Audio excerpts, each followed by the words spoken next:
আসসালামু আলাইকুম।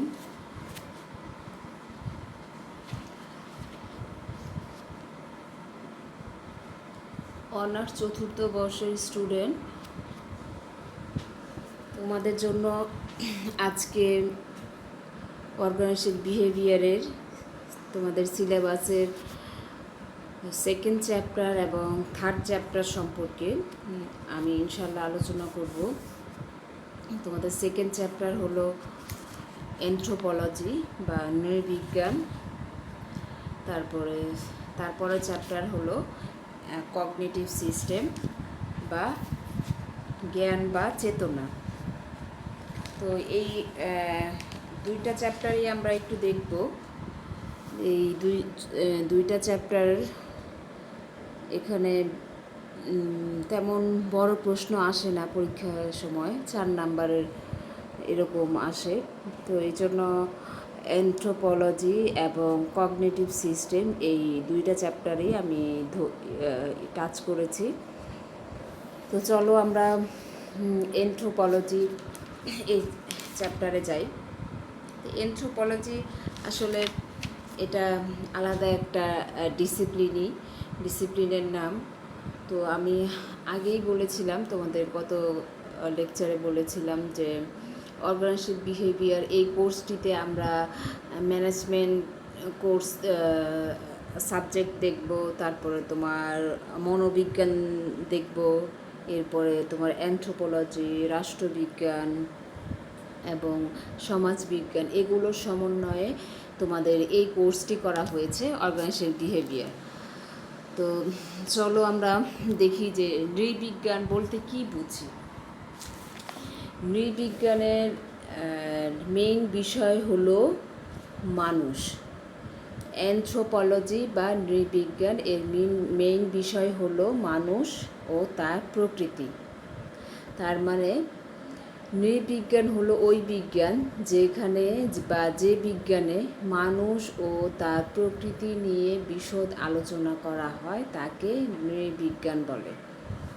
এখানে মানুষের উৎপত্তি, তার জৈবিক গঠন কাঠামো, তার আচার আচরণ, তার সংস্কৃতি, পরিবার, সমাজ, রাষ্ট্র, প্রতিষ্ঠান,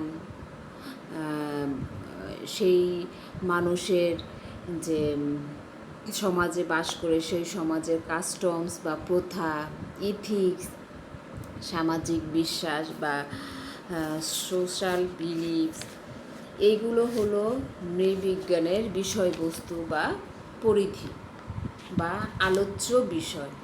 তার মানে যে বিজ্ঞানে মানুষ ও তার প্রকৃতি নিয়ে বিশদ আলোচনা করা হয় তাকে আমরা নৃবিজ্ঞান বলি। তো পরীক্ষাতে দেখা যায় যে তোমার নৃবিজ্ঞান বলতে কি বুঝি, তারপরে নৃবিজ্ঞানের গুরুত্ব কি এবং নৃবিজ্ঞান ও সমাজবিজ্ঞানের পার্থক্য, এগুলো আসে। তো ওইভাবে আমি দেখি নাই যে খুব ডিটেলস বা আরও অন্য কিছু আসে। তো নৃবিজ্ঞানের বৈশিষ্ট্য, নৃবিজ্ঞানের পরিধি বা বিষয়বস্তু, এগুলো সম্পর্কে তুমি যদি একটু ধারণা থাকে তাহলে যেভাবে প্রশ্ন আসে তুমি লিখতে পারবে। সমাজবিজ্ঞানী ম্যাকাইভার বলেছেন যে anthropology is the scientific study of human beings and his culture. তার মানে নৃবিজ্ঞান হলো মানুষ ও তার সংস্কৃতির বৈজ্ঞানিক পাঠ পদ্ধতি। নৃবিজ্ঞান হলো মানুষ ও তার সংস্কৃতির বৈজ্ঞানিক পাঠ পদ্ধতি। তো মানুষ ও তার সংস্কৃতি, তো তার সংস্কৃতি তো আমরা জানি অনেক বড় একটা ক্ষেত্র। সেখানে তার সংস্কৃতিতে তার কী ধরনের সমাজ, রাষ্ট্র, কালচার, প্রতিষ্ঠান, সব কিছুই মানে নৃবিজ্ঞানের মেইন বিষয় হলো যে মানুষ এবং তার প্রকৃতি, এটা নিয়ে বিশদ আলোচনা করা হয়, সেটাই হলো নৃবিজ্ঞান। তো এই নৃবিজ্ঞানের বৈশিষ্ট্যগুলো আমরা একটু যদি দেখি তাহলে বলতে পারি যে নৃবিজ্ঞান হলো মানব বিজ্ঞান, যেখানে মানুষ ও তার সংস্কৃতি ও প্রকৃতি নিয়ে আলোচনা করা হয়। এখানে পৃথিবীর ভবিষ্যৎ নিয়েও আলোচনা করা হয়। নৃবিজ্ঞান হলো একটি আন্তঃসাংস্কৃতিক বিদ্যা। নৃবিজ্ঞান হলো সনাতন ও আধুনিক সমাজ ও সংস্কৃতির বিজ্ঞান।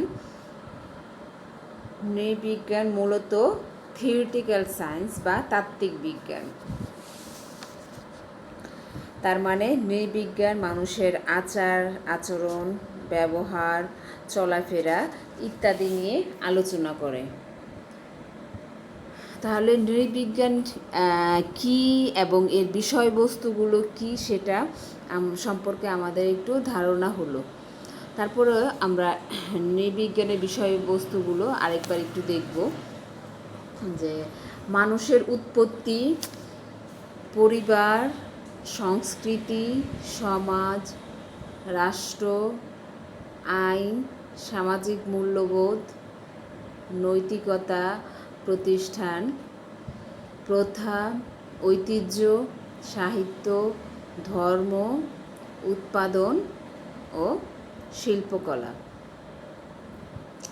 তো দেখো যে এই যে আমরা বিষয়বস্তুগুলোর কথা বললাম, এগুলো কিন্তু সবগুলোই মানুষকে কেন্দ্র করে। তুমি পরিবার বলো, সংস্কৃতি বলো, সমাজ, রাষ্ট্র, সামাজিক মূল্যবোধ, এগুলো কিন্তু সব কিছুই মানুষকে নিয়ে। তাই আমরা বলতে পারি যে নৃবিজ্ঞানের পরিধি অনেক ব্যাপক এবং বিস্তৃত।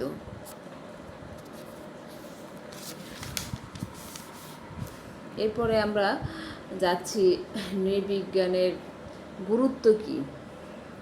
নৃবিজ্ঞানের গুরুত্ব বা কেন আমরা নৃবিজ্ঞান পাঠ করব বা জানব, এক নম্বর গুরুত্ব আমরা বলতে পারি। তার আগে আমরা একটু বলি যে anthropology is the store house of holistic knowledge.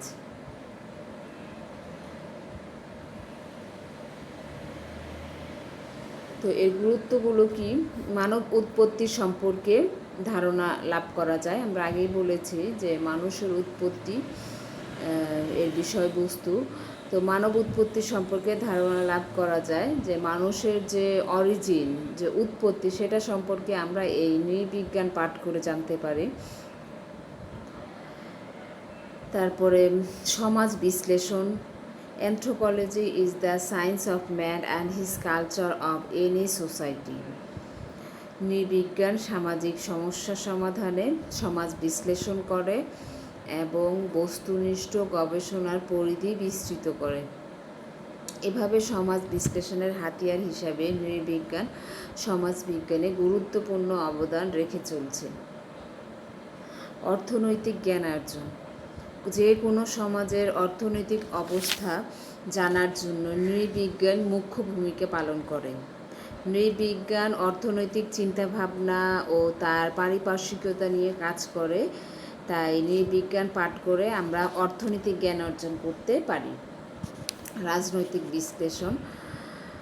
রাষ্ট্র, রাষ্ট্রীয় সংগঠন এবং আদিম সমাজের প্রকৃতি ও ক্ষমতা নিয়ে নৃবিজ্ঞান আলোচনা ও গবেষণা করে থাকে।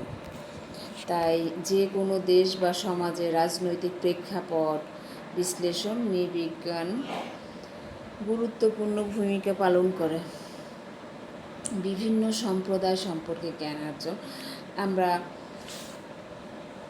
নৃবিজ্ঞানের মাধ্যমে বিভিন্ন সম্প্রদায়ের তাদের অভ্যাস, তাদের রীতিনীতি, তাদের মূল্যবোধ, তাদের জীবনযাপন বা তাদের লাইফস্টাইল পদ্ধতি, এইগুলো সম্পর্কে ব্যাপক জ্ঞান লাভ করতে পারি বা জানতে পারি। তারপরে বর্ণবাদ সম্পর্কে ধারণা লাভ। এই যে নৃবিজ্ঞান, এই যে আমরা দেখি যে তোমার শ্বেতাঙ্গ বা কৃষ্ণাঙ্গ, এগুলো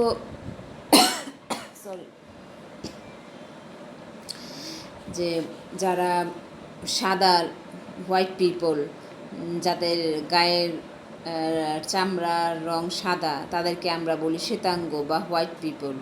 তো এদেরকে নৃবিজ্ঞানে উচ্চ গোষ্ঠী বলা হয়। আবার যারা কৃষ্ণাঙ্গ বা ব্ল্যাক পিপল, তাদেরকে বলা হয় নিম্ন গোষ্ঠী। তো এখানে উভয় নৃবিজ্ঞানে দুই শ্রেণীর সম্পর্কেই বিশদভাবে আলোচনা করা হয় বলে আমরা এখান থেকে ধারণা লাভ করতে পারি যে বর্ণবাদী ধারণা সৃষ্টিতে নৃবিজ্ঞান গুরুত্বপূর্ণ ভূমিকা পালন করে আসছে। তারপরে পয়েন্টস হলো বৈশ্বিক জীবনাচার সম্পর্কে জ্ঞান অর্জন। মানে তোমার বিশ্বের যে গ্লোবালাইজেশন, এটা নৃবিজ্ঞান গ্লোবালাইজেশন ধারণাকে সুদৃঢ় করেছে। ফলে আমরা বিশ্বব্যাপী মানুষের জীবনযাপন, তাদের আচার আচরণ, তাদের আহার পদ্ধতি কিংবা তাদের কর্মপদ্ধতি, ব্যবহার, তাদের দর্শন, মূল্যবোধ কিংবা আদর্শ ও মনোভাব সম্পর্কে জানতে পারি। যেমন আমরা দেখি যে এক এক অঞ্চলের বা এক এক দেশের মানুষের তাদের জীবনধারা, তাদের চলাফেরার ধরন, তাদের লাইফস্টাইল, এগুলো আসলে আলাদা আলাদা। কেউ দেখা যায় যে দেখো যে মূল্যবোধ এদের ভিন্ন, যেটা আমাদের মুসলিম কান্ট্রিতে কিংবা এই উপমহাদেশে যেটা হারাম কিংবা যেটা ঠিক না, সেটাই আবার তো আমরা দেখি যে পশ্চিমা বিশ্বে সেটা ওরা হালাল হারামের কোনো তোয়াক্কা করে না। তো এটা আসলে রিজিয়ন অনুযায়ী, এলাকা অনুযায়ী, অঞ্চল অনুযায়ী কিংবা ধর্ম, এই সমস্ত বিষয় অনুযায়ী আলাদা হয়ে থাকে। যেটা আমরা উদাহরণস্বরূপ বলতে পারি যে আমাদের দেশে সব জায়গায় যেমন বারের অনুমোদন হবে না, কিন্তু ইউরোপে এই রেস্ট্রিকশন নাই। তুমি দোকানগুলোতে, ইউরোপের দোকানগুলোতে এই কোল্ড ড্রিঙ্কসের মতো সেখানে বিয়ার, ওয়াইন এগুলো থাকে, কিন্তু আমাদের এখানে এই দেশে যে নির্দিষ্ট কিছু স্থান ছাড়া এই সমস্ত প্রোডাক্ট কিন্তু অনুমোদন পায় না, বিক্রি করার প্রতিষ্ঠানগুলো বা দোকানগুলো অনুমোদন পায় না। তো এই যে বৈশ্বিক জীবনাচর সম্পর্কে জ্ঞানার্জন, এটা আমরা নৃবিজ্ঞানের মাধ্যমে পেতে পারি। তারপরে সাংস্কৃতিক জ্ঞানার্জন, আমরা বিভিন্ন এলাকার বিভিন্ন অঞ্চলের মানুষের সাংস্কৃতিক যে সম্পর্কে জ্ঞান, এটা জানতে পারি এই নৃবিজ্ঞানের মাধ্যমে। এখান থেকে তোমার প্রশ্ন ওইভাবে অত বড় আসে না বলে আমি এত ডিটেলস আলোচনা করছি না, যেহেতু আমরা সিলেবাসের ধারাবাহিকতা বজায় রাখছি, এই জন্য আমি আলোচনা করে যাচ্ছি। তো তোমরা গত কয়েক বছরের প্রশ্ন দেখলেও বুঝতে পারবে যে এখানে অত বড় প্রশ্ন কিংবা আসে না, 2 নাম্বার 4 নাম্বার এরকম হাইস্ট এসছে। ইতিহাস সম্পর্কে জ্ঞান অর্জন বা ঐতিহ্য সম্পর্কে জ্ঞান অর্জন, যা আমরা নৃবিজ্ঞানের মাধ্যমে মানব ইতিহাস সম্পর্কে জ্ঞান লাভ করতে পারি। তারপরে সাংস্কৃতিক জ্ঞান অর্জন সম্পর্কে যেটা আমরা বললাম জানতে পারি, ঐতিহ্য সম্পর্কে জানতে পারি যে নৃবিজ্ঞান সবসময় ঐতিহ্য নিয়ে গবেষণা কাজ চালায়। পৃথিবীর বিভিন্ন ঐতিহ্য সম্পর্কে ব্যাপক ধারণা আমরা এই নৃবিজ্ঞানের মাধ্যমে পেয়ে থাকি। তাই আমরা বলতে পারি যে আসলে নৃবিজ্ঞানের গুরুত্ব অনেক, কারণ এর মাধ্যমে আমরা মানব জাতির ইতিহাস সম্পর্কে জানতে পারি, উৎপত্তি সম্পর্কে জানতে পারি, সমাজ জানতে পারি, মানুষের সমাজ সম্পর্কে, রাজনীতি, অর্থনীতি সম্পর্কে জানতে পারি। এটা আসলে হিসাব বিজ্ঞান কিংবা ব্যবস্থাপনা বা রাষ্ট্রবিজ্ঞান, সমাজবিজ্ঞানের মতোই, কিন্তু এটা আলাদা একটা ডিসিপ্লিন, যেটা অ্যানথ্রোপোলজি বা নৃবিজ্ঞান। এখানে আমরা সামান্যই নৃবিজ্ঞান সম্পর্কেই করেছি, আলোচনা করেছি, কারণ তোমাদের এখানে অত বেশি ডিটেলস আসে না। তো চলো আমরা পরের যে তোমাদের সিলেবাসের যে পরের চ্যাপ্টার জ্ঞান বা কগনিটিভ সিস্টেম বা চেতনা পদ্ধতি, এটা এই চ্যাপ্টারে আমরা যাই। তো জ্ঞান বা চেতনা বলতে আমরা বুঝি যেটা, সেটা আগে বলি প্রথমে, যে চিন্তা করা এবং চিন্তাকে প্রকাশ করার পদ্ধতিকে জ্ঞান বলে। চিন্তা করা এবং চিন্তাকে প্রকাশ করার পদ্ধতিকে জ্ঞান বলে।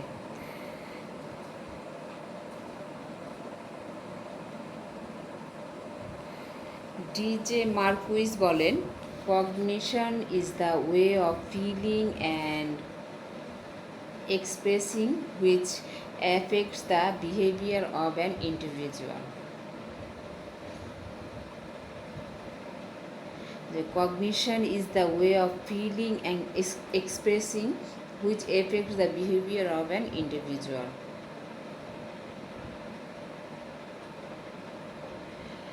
তার মানে মনোবিজ্ঞানীরা মানুষের এই চেতনা নিয়ে গবেষণা করতে গিয়ে তারা নিম্নোক্ত বিষয়গুলো বিবেচনা করেন। সেগুলো হলো যে মানুষ কী নিয়ে চিন্তা করে, কিংবা মানুষ কেন চিন্তা করে, কিভাবে চিন্তা করে এবং কার জন্য চিন্তা করে, আর মানুষের এই ভাবনাগুলো তাদের অনুভূতি ও আচরণকে কিভাবে প্রভাবিত করে। এই যে মানুষ কী নিয়ে চিন্তা করে, কেন চিন্তা করে, কিভাবে চিন্তা করে এবং কার জন্য চিন্তা করে, আর এই চিন্তা করার সময় তাদের অনুভূতিগুলি ও আচরণকে মানুষের ভাবনাগুলো কিভাবে প্রভাবিত করে, এটাই হলো চিন্তা বা জ্ঞান। তার মানে চিন্তা করা ও চিন্তাকে প্রকাশ করার পদ্ধতিই হলো জ্ঞান। এই জ্ঞান বা চেতনা হলো চিন্তা করা এবং সেই চিন্তাকে প্রকাশ করার পদ্ধতি যা ব্যক্তির আচরণকে প্রভাবিত করে। এই চেতনা হলো দুই ধরনের, একটা হলো যুক্তিমূলক চেতনা, আরেকটা হলো অনুসন্ধানমূলক চেতনা। যুক্তিমূলক চেতনা বলতে আমরা বুঝি যে যেই চেতনা যুক্তির মাধ্যমে প্রকাশ পায় তা হলো যুক্তিমূলক চেতনা, আর অনুসন্ধানমূলক চেতনা হলো যে চেতনা অনুসন্ধানের মাধ্যমে প্রকাশিত হয় তা অনুসন্ধানমূলক চেতনা। তোমরা বোর ফিল করো না, এটা সাইকোলজির একটা চ্যাপ্টার ঢুকেছে। আমরা আগেই বলেছি যে অর্গানাইজেশন বিহেভিয়ার ম্যানেজমেন্ট, রাষ্ট্রবিজ্ঞান, তারপরে এনথ্রোপোলজি, সমাজবিজ্ঞান, সাইকোলজি, এগুলোর সমন্বয়ে হলো আমাদের এই কোর্সটা অর্গানাইজেশন বিহেভিয়ার। তো আমরা এই চ্যাপ্টারটা যদি আজকে স্মৃতি কী এবং স্মৃতির উপাদান কী এটা একটু দেখব, তারপরে আবেগ কী সেটাই করব। তারপরে যেই চ্যাপ্টারগুলো আমরা আসবো সেগুলোর সাথে তোমরা পরিচিত, ব্যক্তিত্ব, বিশ্বাস, তারপরে প্রত্যক্ষণ বা পারসেপশন, মনোভাব, এগুলো সম্পর্কে তোমরা জানো। তো এই চ্যাপ্টারটা একটু মনোযোগ দাও, তাহলেই তোমাদের বোর ফিলটা আর লাগবে না। যেটা সাইকোলজির বিষয় আসলে একটু সবার ভালো লাগে না, তারপরে আমাদের যেহেতু আসে পরীক্ষায় আমরা একটু জানি, আর খারাপ না তো, চেতনা, জ্ঞান বা স্মৃতি এগুলো তো আসলে আমরা এর মধ্যে দিয়েই তো যাই, তাই না? তো যেটা বলছিলাম যে যুক্তিমূলক চেতনা, যে চেতনা যুক্তির মাধ্যমে প্রকাশ পায় সেটা হলো যুক্তিমূলক চেতনা, আর অনুসন্ধানমূলক চেতনা হলো যে চেতনা অনুসন্ধানের মাধ্যমে প্রকাশিত হয় তাকে অনুসন্ধানমূলক চেতনা আমরা বলি। তারপরে এইটুকুই আমরা দেখব, কারণ আমি আগেই বলেছি যে তোমাদের এই দুই চ্যাপ্টার থেকে খুব বেশি বড় প্রশ্ন আসে না। এবার আসো দেখি আমরা স্মৃতি কী। স্মৃতি হচ্ছে বা মেমোরি হচ্ছে কোনো তথ্যকে সংরক্ষণ করা বা পরবর্তীতে তা উদ্ধার করে ব্যবহার করার ক্ষমতা। তাহলে আমরা স্মৃতি বলতে বুঝি যে কোনো তথ্য সংরক্ষণ করা এবং পরবর্তীতে তা উদ্ধার করে ব্যবহার করার ক্ষমতাই হচ্ছে স্মৃতি।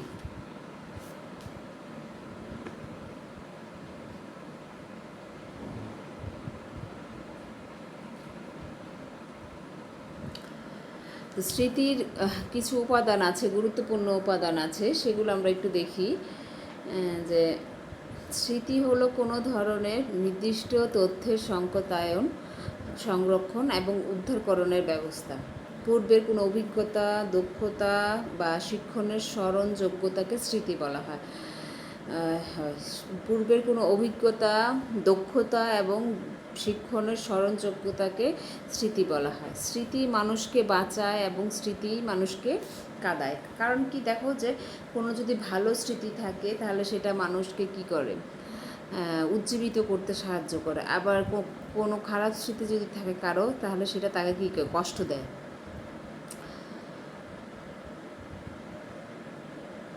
স্মৃতির বিভিন্ন উপাদান, সেগুলো কি কি? একটা হলো শিক্ষণ, তারপরে ফ্যান্টাসি, আবেগ, যুক্তি, মানসচিত্র গঠন, রূপান্তর ও শনাক্তকরণ। তো স্মৃতির গুরুত্বপূর্ণ উপাদান হলো শিক্ষণ। শিক্ষণ কি? শিক্ষণ হলো স্মৃতির প্রথম এবং প্রধান উপাদান। Learning is the inevitable part of memory. শিক্ষণের মাধ্যমে জ্ঞান, দক্ষতা, আদর্শ, মূল্যবোধ ও নৈতিকতাকে জাগ্রত করা যায়। স্মৃতির সংরক্ষণে শিক্ষণ গুরুত্বপূর্ণ ভূমিকা পালন করে। ফ্যান্টাসির মাধ্যমে স্মৃতি সংরক্ষিত হয়। ফ্যান্টাসির মাধ্যমে কল্পনা এবং সৃজনশীলতা বৃদ্ধি পায়। ফ্যান্টাসির মাধ্যমে রূপকথার গল্প স্মরণ রাখা যায়। আবেগ, এগুলো স্মৃতির উপাদান, যেটা আমরা বলছি যে শিক্ষণ, ফ্যান্টাসি এবং আবেগ। আবেগ হলো মানুষকে সুসম্পন্ন এবং দুঃস্বপ্ন উভয়ই মনে রাখতে সহায়তা করে। আবেগ স্মৃতির একটা অন্যতম উপাদান।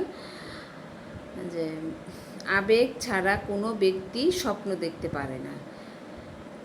An individual without emotion can not dream. যুক্তি, কোনো শিক্ষণকে স্মৃতিতে সংরক্ষণের জন্য যুক্তি আরেকটি গুরুত্বপূর্ণ উপাদান। মনোবিজ্ঞানীরা যুক্তিকে স্মৃতির গুরুত্বপূর্ণ অংশ বলে অভিহিত করেছে। মানসচিত্র গঠন বা ভিজুয়ালাইজেশন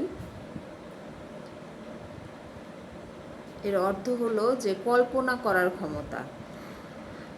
মানসচিত্র গঠন ফ্যান্টাসির কাছাকাছি। যে ভিজুয়ালাইজেশন হলো স্মৃতির একটা অপরিহার্য উপাদান। মানসচিত্র গঠন স্মৃতিকে জোরদার করার একটা শক্তিশালী কৌশল। রূপান্তর বা ট্রান্সফরমেশন, রূপান্তর স্মৃতির একটি উল্লেখযোগ্য উপাদান। কোনো কঠিন বা জটিল বিষয়কে ক্ষুদ্র ক্ষুদ্র ভাগ করে স্মৃতিতে সংরক্ষণের জন্য এটা ব্যবহার করা হয়ে থাকে।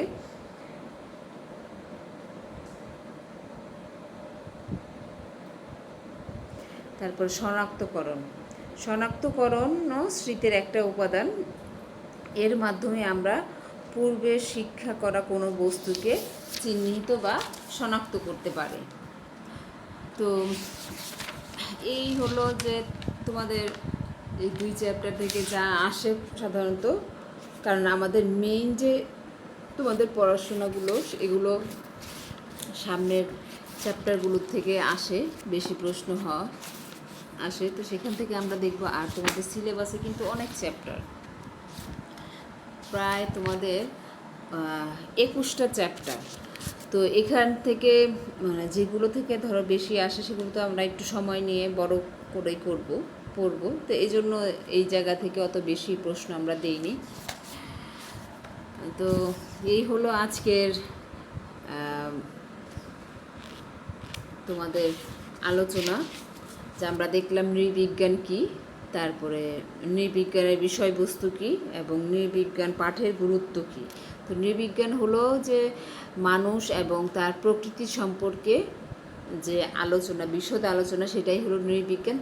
তার মানে মানুষকে নিয়ে যে স্টাডি বা আলোচনা করা হয় সেটাই হলো নৃবিজ্ঞান।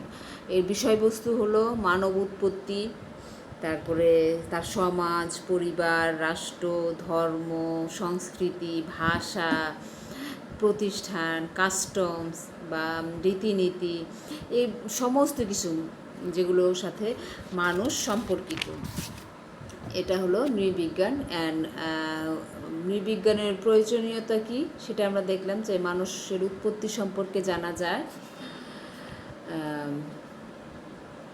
তারপরে সমাজ বিশ্লেষণ করা যায়, অর্থনৈতিক জ্ঞান অর্জন করা যায়, রাজনীতি বিশ্লেষণ, বিভিন্ন সম্প্রদায় সম্পর্কে আমরা জানতে পারি, তাদের জীবন আচরণ, লাইফস্টাইল, তাদের আদর্শ, মূল্যবোধ, রীতিনীতি, তাদের অভ্যাস, এগুলো সম্পর্কে আমরা জানতে পারি। তারপর বর্ণবাদ সম্পর্কে আমরা জানতে পারি, বৈশ্বিক জীবন আচার সম্পর্কে আমরা জানতে পারি, উন্নত জীবনযাপন নিশ্চিতকরণ, এটা সম্পর্কে আমরা জানতে পারি। আরেকটা যেটা নৃবিজ্ঞান চ্যাপ্টারে যে আরেকটা প্রশ্ন আসে, সমাজবিজ্ঞান ও নৃবিজ্ঞানের মধ্যে পার্থক্য। এটা তোমরা বই থেকে পড়ে নিও যে সমাজবিজ্ঞান এবং নৃবিজ্ঞানের পার্থক্য কী। এদের মধ্যে কিছু মিলও আছে এবং অমিলও আছে। যেমন সমাজবিজ্ঞানে সুসভ্য আধুনিক সমাজের বিভিন্ন দিক আলোচনা করা হয়, আর নৃবিজ্ঞানে আদি মানব জাতির বিভিন্ন দিক নিয়ে আলোচনা করা হয়। আরেকটা আমরা বলতে পারি যে সমাজবিজ্ঞানে কোনো হলিস্টিক দৃষ্টিভঙ্গির প্রয়োগ দেখা যায় না, কিন্তু নৃবিজ্ঞানে হলিস্টিক দৃষ্টিভঙ্গির প্রয়োগ দেখা যায়। নৃবিজ্ঞানী তার সামাজিক গবেষণায় নিবিড় পর্যবেক্ষণ চালায়, কিন্তু সমাজবিজ্ঞানী তার সামাজিক গবেষণায় তেমন নিবিড় পর্যবেক্ষণ চালায় না। সমাজবিজ্ঞানী সহসা ভবিষ্যৎবাণী করেন, কিন্তু নৃবিজ্ঞানীরা সহসাই ভবিষ্যৎবাণী করে না বা ফোরকাস্টিং করে না। যেটা আমরা স্কিপ করে গিয়েছিলাম যে সমাজবিজ্ঞান ও নৃবিজ্ঞানের মধ্যে পার্থক্য, এটা দেখে নিবে, এটাও পরীক্ষাতে আসছিল 2বার। এটা আমরা নৃবিজ্ঞান এবং সমাজবিজ্ঞানের মধ্যে পার্থক্য দেখলাম। এরপরে আমরা পরবর্তী চ্যাপ্টার কগনিটিভ সিস্টেম বা জ্ঞান বা চেতনা পদ্ধতি, এটা দেখলাম যে জ্ঞান কি, যে চিন্তা করা এবং চিন্তার প্রকাশ করার পদ্ধতি হলো জ্ঞান। তো চেতনার প্রকারভেদ দেখলাম আমরা 2 ধরনের, যুক্তিমূলক চেতনা এবং অনুসন্ধানমূলক চেতনা। তারপরে আমরা স্মৃতি দেখলাম। স্মৃতি হচ্ছে কোনো তথ্যকে সংরক্ষণ করা এবং পরবর্তীতে তা উদ্ধার করে ব্যবহার করার ক্ষমতা, কিংবা আমরা এটাকে বলতে পারি memory is the process of encoding, storing and retrieving specific information. যে স্মৃতি হলো নির্দিষ্ট তথ্যের সংকেতায়ন, এনকোডিং, সংরক্ষণ এবং উদ্ধারকরণের ব্যবস্থা। এর কিছু উপাদান আছে, সেই উপাদানগুলো আমরা বললাম যে শিক্ষণ, ফ্যান্টাসি, আবেগ, যুক্তি, মানসচিত্র গঠন, রূপান্তর এবং শনাক্তকরণ। এই হলো আমাদের স্মৃতির উপাদান। তো একবার ছোট একটা প্রশ্ন আসছিল, আবেগ কী? তো তোমাদের বইতে আবেগের সম্পর্কে সেরকম বেশি কিছু নাই, তো বলতে পারো যে আবেগ হলো স্মৃতির একটা অন্যতম উপাদান। যে আবেগ ছাড়া কোনো ব্যক্তি স্বপ্ন দেখতে পারে না, কিংবা আবেগ মানুষকে সুসম্পন্ন এবং দুঃস্বপ্ন উভয়ই মনে রাখতে সাহায্য করে। এই হলো আজকে আমাদের আলোচনা। আমরা ইনশাল্লাহ আগামী ক্লাসে স্বার্থগত আচরণ এটা দেখব, সেলফ ইন্টারেস্ট বিহেভিয়ার। তো সেখানে সেটাও খুব আছে, সেটা আমরা আলোচনা করে যদি আমরা আরও সময় পাই তাহলে পরবর্তী চ্যাপ্টার একটু দেখব। তো আমি বলে দিব যে কোন চ্যাপ্টারগুলো থেকে তোমাদের বেশি আসে প্রশ্ন, যে জায়গা থেকে তোমাদের পড়তেই হবে, কারণ 21টা চ্যাপ্টার, সব চ্যাপ্টার অত বড় না, আবার সব চ্যাপ্টার থেকে খুব বেশি সব সময় প্রশ্ন আসেও না, আসার মতোও না। তো যেগুলো আসে, যেগুলো আমাদের জানতে হয়, সেগুলো আমি বলে দিব। তো তোমরা ভালো থাকো, এই মহামারীর সময়ে তোমরা ভালো কাজে ব্যস্ত থাকো, নিজের সময় যেভাবেই যাচ্ছে, আমরা আসলে আমরা কেউ এই পরিস্থিতিকে ওভারকাম করতে পারছি না। এখন এটার সাথে আমাদেরকে সবারই অ্যাডজাস্ট করে চলতে হবে। তো তোমার যে সময়টা চলে যাচ্ছে, সেই সময়টা অবহেলায় বা হেলায় নষ্ট না করে তুমি যদি কাজে লাগাও, তাহলে তোমার একঘেয়ে লাগবে না। তুমি কাজে থাকলে তুমি ভালো থাকতে পারবে। 4th ইয়ার খুললেই দেখবে যে পরীক্ষা শুরু হয়ে গেছে এবং দ্রুতই পরিস্থিতি স্বাভাবিক হলে দ্রুতই কিন্তু সবার পরীক্ষা শুরু হবে। তো 4th ইয়ার হলো তোমার একটা ডিগ্রির লাস্ট পর্যায়ে। তুমি এখন তোমার টেক্সট বুক যেরকম পড়বে, তুমি চাকরির পড়াশোনাও শুরু করবে। এটা কিন্তু আমি অনেক আগে থেকেই তোমাদেরকে ক্লাসে বলি যে চাকরির পড়াশোনাও শুরু করে দিবা। যত আগে শুরু করবা তত তুমি এগিয়ে থাকবা। সব সময় তো নিচের পাঠ্য বই পড়তে ভালো লাগে না, তুমি অন্য বিষয়গুলো পড়ো। আর ব্যস্ত থাকলে শরীর মন দুইটাই ভালো থাকে। আর তুমি যদি অলস হয়ে বসে থাকো, তোমার কিন্তু মন বেশিক্ষণ ভালো থাকবে না, আর মন ভালো না থাকলে শরীরও খারাপ হয়ে যাবে। তো ভালো থাকো।